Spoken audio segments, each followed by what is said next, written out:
Golden Time is the most emotionally realistic romance anime and nobody wants to talk about it. Because how often do you see a girl with anxious attachment style and a guy who has issues and can't be consistent? Because that's what happens here. Now, is it the guy's fault in this case? No, because our main guy has amnesia. So this is kind of like 50 First Dates, but not Adam Sandler. And he basically is in love with this girl Linda whenever his amnesia strikes, okay? And then he's in love with Coco whenever he's kind of back to his like normal like current self.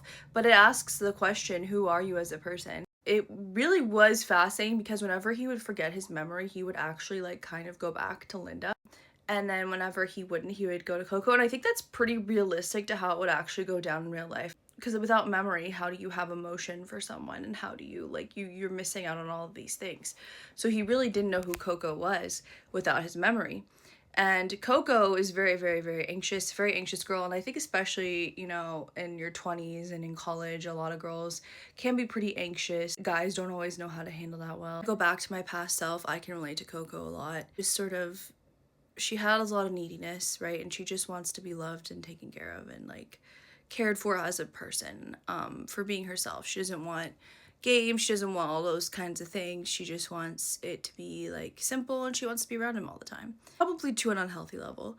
But he likes that about her, as he says, but the problem is he really does think about Linda still, and you can't help but kind of feel for both characters. I was really happy to see him end up with Coco at the end. I was like freaking out watching it, right? Because I thought he was going to end up completely alone or with Linda, and it didn't feel like he was going to be true to himself even though it was his past self.